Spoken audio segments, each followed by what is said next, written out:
a workout plan. They're talking about recovery. Everybody that hears me speak, they want to go straight to recovery.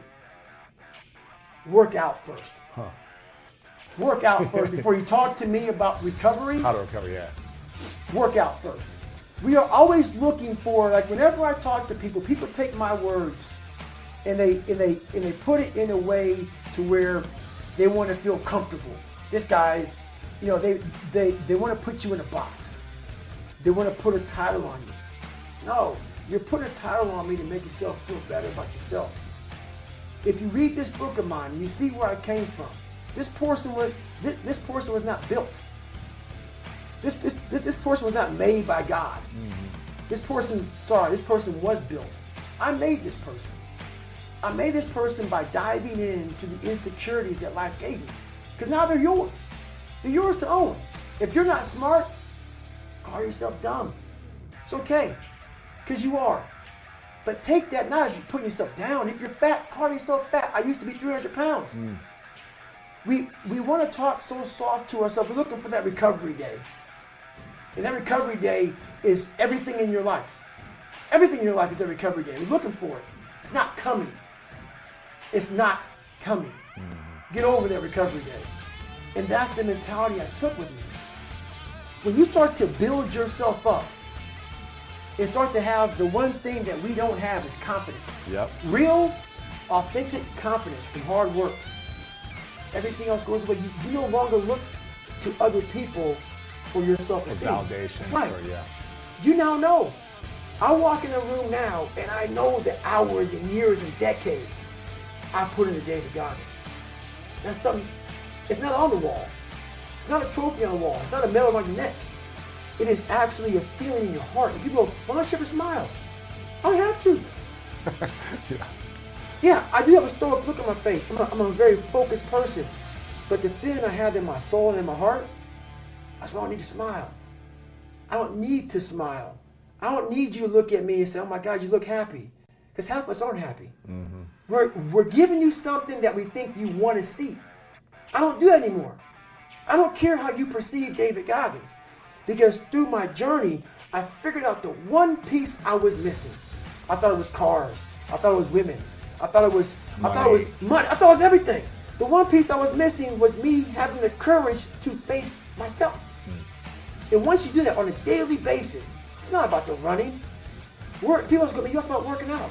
Where I got my work ethic from was the hours I had to spend learning this. When you sit down and you're not smart, and you have a disability, yeah, and you still want to be at the top of your class, I didn't want to just get by. When I realized that I can learn through hard work, and I can beat the valedictorian in school, but I got put in 10 hours more a day than he does. You know what kind of strength comes from that? When you're sitting down, that guy, that valedictorian studied for an hour, and you know I caught you, and I am dumb, but I have the work ethic to catch you. That's where David Goggins got really invented. Yeah. Was at a kitchen table with 20 spiral notebooks that were empty. And then 3 months later, they were full. And when you can go through that, I still have them in my storage unit. You go through these spiral notebooks of your life, and you realize this is how I learned. This is unbelievable. There's no miles. It's not about the miles. It's that. Having a discipline every day to say, for me to learn this one math problem, it's going to take me 10 hours. Wow. And that's where and you realize through hard work, you can outwork anybody, no matter how badass they are. But that's the part people don't want to dive into. Yeah. When someone's lacking confidence in themselves, what's the answer you would give them if they're like, how do I gain more confidence?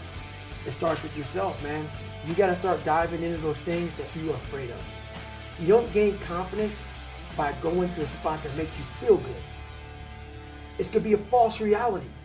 And the second life gives you that challenge, all you want to do is go back to what made you confidence or what gave you confidence. Is that happy spot?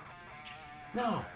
What gives you confidence, what gave me confidence, was spending years at a kitchen table trying to learn how to read and write on my own. Realizing I can't learn the way you learn. I can't. but I can learn. What gives you confidence, not being afraid. It's overcoming the fear. So how many is that every minute? Exactly. Every hour, every second. Instead of taking life and making it out to be this grandiose thing, start breaking it down. Start breaking it down. And most of us, we live in a box. And we don't want to go outside that box at all. Ever. Outside that box is all these possibilities of life. What we do is we shackle our mind. We are a prisoner in our own mind that this is all I can do.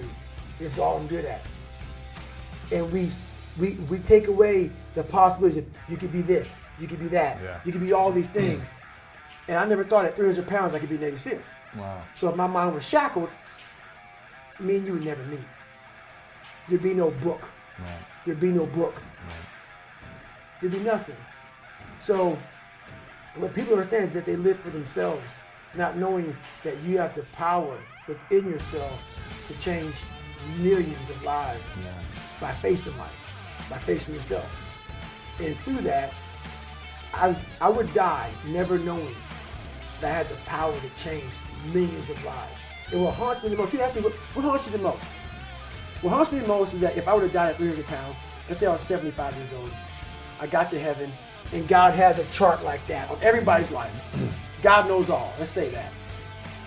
I don't care what you believe in, doesn't matter. I'm not judging anybody. But let's say my thing is God.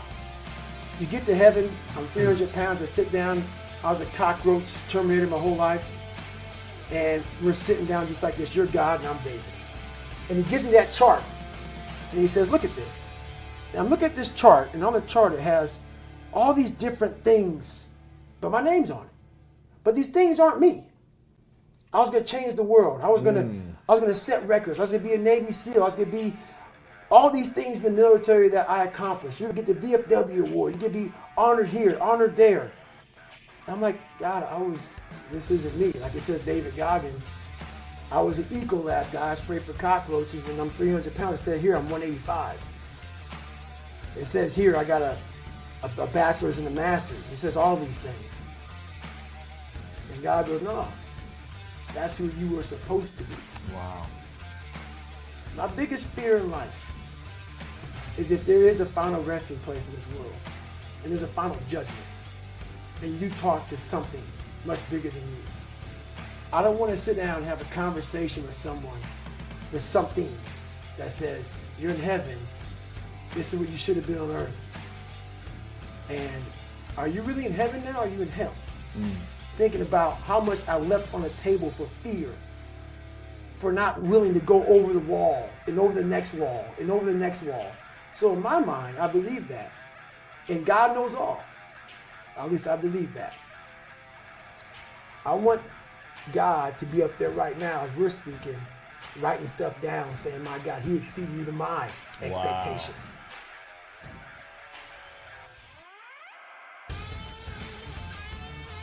That's how I live my life. I now know that there is no cap on the human mind. There's no cap. We cap it ourselves. Whenever hardness comes, and you don't know what it is, it may be different for you than it is for me, but you go back to your insecurities. And then when you go back to your insecurities, you then look for comfort within those insecurities. And we all look for that cookie that your mom used to give you when you were sad, when you were sick. We look for our wife or our husband. We look for comfort. It's in those moments you must retrain your mind to think differently.